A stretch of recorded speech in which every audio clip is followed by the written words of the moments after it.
Should Know Overtime with Scott Mason right here in the studio. Scott, thank you. We've just covered so much stuff in the show. We're going into overtime, obviously, to talk about the books. 5 books you have written. You've got 1 book that you have written waiting for publication. I couldn't go without taking a few minutes in overtime to talk about that novel. And underline the word novel. Right. Tell us about that book. You know, I've always written nonfiction, but I went out on a limb and tried my hand at a novel, a work of fiction. It's a whole book, 86,000 words. Wow. I had written a short story a few years ago. It was about a TV newsroom and a TV reporter, and I just thought I could do something more with that short story. It always stuck in my head. So actually it was sort of during the time of COVID when I sat down and began writing this book. And it's a coming of age story about a young TV reporter fresh out of college, trying to find his way, and he lands his very first job at a terrible television station. They're in the last place, the ratings are in the cellar, but he doesn't care. He's in the news business, and he really doesn't know what he's doing. And at the beginning of the book, all these terrible things happen to him, and he makes one mistake after another. But then he grows throughout the novel, and this kind of blue-collar town he comes to love, and then he comes to actually fall in love with a beautiful colleague of his named Katie. And I think what's interesting is the characters became real to me on the page. I mean, all the madcap photographers that he works with and the assignment editors, and I had so much fun writing that book. I mean, I lived with that book really every day, 7 days a week for 2 years, either writing or editing. And you would think I'd be sick to death of it, but oh my gosh, I didn't want to finish it. I couldn't wait to find out what was going to happen at the end. Yeah, but it was fiction, but I hear your comment and it sounds like some of it reflects your life experiences. Oh, it did. I definitely borrowed and somewhat exaggerated things that had happened to me in the past, stories that I had covered.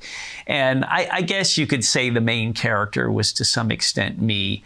Of course, I did, exaggerate and make up some things, but I really just enjoyed writing the book, and it's a clean book. It's just very engaging. It's a kind of a sweet story. There are twists and turns, and there's conflict, and enough to kind of keep you turning the page. But now my thing is, here I've written the book. The publishing business is just as competitive as the television business. Now I need to find a literary agent who will represent it and shop it to a publisher. I'm kind of swinging for the fences. I'm hoping like a Simon & Schuster or a Penguin or somebody big will pick it up, but you never know. I hope it sees the light of day. Well, and you never know who's going to hear this We Should Know Overtime and may give you a shout out. Maybe. And say, hey, give us a shot at this book. Right. But that's the thing. I want to do more writing like that. I feel like maybe I have another book or 2 in me. I do have another Tar Heel Traveler book that I've started. It will probably be, I say it might be my last Tar Heel Traveler book, but it's going to be one on places, just places that we've done stories on. And that can be a unusual museum or a old Western cowboy town or an aquarium. It's just all sorts of very interesting places that we've done stories on. And it would be like a guidebook similar to my Good Eats book, where you'd have the address and phone number and website, and then I would write a page or 2 about each place that we've covered. Well, I want to encourage folks to not only look at your books, but anticipate this novel coming out.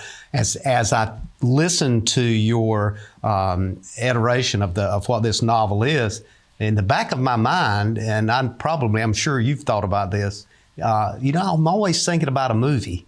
Yeah, that's a true compliment. Well, I told you earlier, I think visually, and I wrote the book that way. I could almost see the scenes happening, you know. I could definitely see a movie. You think Brad Pitt would be up for it? Absolutely. I don't know. Absolutely. It'd be ideal. I'd go for that. We can start talking about characters. Yeah. And the next time you come visit me. Yeah. Well, Scott, I've enjoyed today and enjoyed our time together. And as quoted a couple of times on the show, I've enjoyed the conversation, the sweet tea, and the kind of an in-depth view of the story of Scott Mason. Well, thanks so much for having me. It's always a delight to talk about the Tar Heel Traveler. And, you know, I love storytelling, and I hope I have more stories in me.